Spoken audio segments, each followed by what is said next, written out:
అందరికీ నమస్తే అండి. తెలుగుదేశం పార్టీకి మహానాడు అంటే ఒక వైబ్రేషన్, ఒక ఎమోషన్. అసలు ఆ 2 రోజుల పాటు ఒక పూర్తి స్థాయి ఉత్సవంలాగా, ఒక పూర్తి స్థాయి పండుగలాగా జరుపుకుంటారు. గ్రామ స్థాయిలో బూత్ లెవెల్లో ఉన్న కార్యకర్త దగ్గర నుంచి జాతీయ అధ్యక్షుడు చంద్రబాబు గారి వరకు పసుపు షర్ట్ వేసుకొని, పసుపు జెండా పట్టుకొని, సో పూర్తిగా కంప్లీట్ భావోద్వేగాలు కూడా కొన్ని నిండుతాయి అన్నమాట. యాక్చువల్లీ ఈ మహానాడు తరచూ ఆ లక్షలాది మంది ఒకచోట కలుసుకొని ఎదురుంగా నాయకులుండి వాళ్ళు మాట్లాడడం, కింద లక్షలాది మంది కార్యకర్తలు దాన్ని వినడం, సో దాని మీద అలా జరిగే చర్చ వేరు. అలా మహానాడు జరిగింది అనుకోండి, చూడండి 2022లో ఒంగోలు కావచ్చు, 2023లో రాజమండ్రి కావచ్చు, 2025లో కడప కావచ్చు, అంతకుముందు విశాఖపట్నము, ఎక్కడ జరిగినా సరే ఆ మహానాడు జరిగిన తర్వాత ఒక 10-15 రోజుల పాటు దాని మీద చర్చ జరిగేది.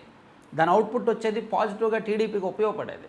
అయితే దురదృష్టవశాత్తు ఈ సంవత్సరం నెల్లూరులో మహానాడు గ్రాండ్గా పెట్టాలని చూసినప్పటికీ ఇంధన పొదుపు చర్యల్లో భాగంగా ఆన్లైన్కి వర్చువల్గా పరిమితం చేశారు. సో ఈరోజు రేపు రాష్ట్ర వ్యాప్తంగా కేంద్ర కార్యాలయంలోనేమో ముఖ్య నాయకులు, పోలిట్ బ్యూరో మెంబర్లు, ఎంపీలు, ఎమ్మెల్యేలు వాళ్ళు అండ్ రాష్ట్ర కమిటీ సభ్యులు, నియోజకవర్గ స్థాయిలో నియోజకవర్గాల్లో క్లస్టర్లు ఉన్నాయి కదా, క్లస్టర్లో మొత్తం రాష్ట్ర వ్యాప్తంగా 1870కి పైగా క్లస్టర్లు ఉంటే ఆ క్లస్టర్ స్థాయిలో ఆ నాయకులు, కార్యకర్తలు ఇలా చేయాలని ప్లాన్ చేశారనమాట. అయితే ఈరోజు మహానాడు విశేషాలు బాగుంది. ఈరోజు మహానాడు ముఖ్యంగా లోకేష్ గారు మహిళలకు 33% రిజర్వేషన్ ఇస్తాము, అసలు ఆ బిల్లు పాస్ అయినా అవ్వకపోయినా, లోక్సభలో బిల్లు ప్రవేశపెట్టినా పెట్టకపోయినా అది మాకు సంబంధం లేదు, పార్టీ పరంగా మాత్రం తెలుగుదేశం పార్టీ 2029 ఎన్నికల్లో, సార్వత్రిక ఎన్నికల్లో 33% సీట్లు మహిళలకు పక్కా ఇస్తాము అని చెప్పారనమాట. సో ఖచ్చితంగా దీన్ని అమలు చేస్తామని చెప్పారు. ఇది ఇప్పుడు రాష్ట్ర వ్యాప్తంగా మహిళల్లో విపరీతమైన చర్చనీయాంశంగా ఉంది. అండ్ ఈ మహానాడును కూడా స్త్రీ శక్తి థీమ్తో నిర్వహిస్తున్నారనమాట. స్త్రీ శక్తి థీమ్తో దీన్ని నిర్వహిస్తున్నారు. సో ఇప్పుడు ప్రస్తుతానికి దీని మీద విస్తృతమైన చర్చ జరుగుతోంది. ఒక పాజిటివ్ వైబ్ కనిపిస్తోంది ఈ మహిళలకు 33% సీట్లు అనేది. ఎందుకంటే ఒక పార్టీ ఒక ఇనిషియేటివ్ తీసుకుంది, దీన్ని దేశవ్యాప్తంగా ఇతర పార్టీలు ఆచరణ చేస్తాయి. సరే బిల్లు పాస్ అయినా అవ్వకపోయినా మేము 33% ఇస్తాం, మేము 33% ఇస్తామని. సో దానిలో ముందడుగు వేసింది తెలుగుదేశం పార్టీ అనమాట. ఇక ఈరోజు పొద్దున్న మహానాడు ప్రారంభమైన వెంటనే టీడీపీ రాష్ట్ర అధ్యక్షుడు పల్లా శ్రీనివాస్ గారు మాట్లాడారు. ఆ తర్వాత నంద్యాల ఎంపీ బైరెడ్డి శబరి గారు మహిళా ప్రతినిధిగా ఆమె కాసేపు మాట్లాడారు. ఆ తర్వాత చంద్రబాబు నాయుడు గారు, లోకేష్ గారు అందరూ కూడా మాట్లాడారు. దీనిలో చంద్రబాబు నాయుడు గారు అనేక కీలకమైన అంశాలను చెప్పారు. సో మొత్తం మీద ఇది 2-వే కమ్యూనికేషన్ సిస్టమ్ ద్వారా అనుసంధానిస్తూ నాయకులు, కార్యకర్తల ద్వారా జరిగారనమాట. సో ముఖ్యంగా ఈరోజు స్త్రీ శక్తి థీము, మహిళా సాధికారత, పార్టీ నిర్మాణంలో మహిళల పాత్ర, సామాజిక సేవలో మహిళల భాగస్వామ్యంపై చర్చలు జరిగాయి.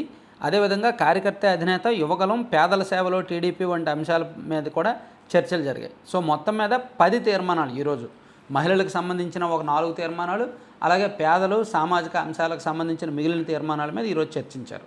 సో దీనిలో అనేక పోలిట్ బ్యూరో సభ్యులు కావచ్చు, జాతీయ రాష్ట్ర కార్యవర్గ ప్రతినిధులు అందరూ పాల్గొన్నారు. సో ఈరోజు ఉదయం 10:40 గంటలకు చంద్రబాబు నాయుడు గారు పార్టీ కార్యాలయానికి చేరుకొని ప్రారంభోపన్యాసం ఇచ్చారు.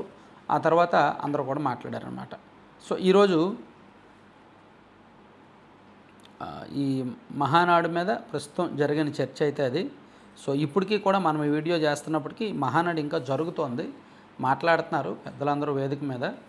దీనిలో చంద్రబాబు గారు మాట్లాడిన దానిలో కొన్ని కీలకమైన అంశాలు అండ్ లోకేష్ గారు ఎక్కువ పంచ్ డైలాగులు పడ్డాయి.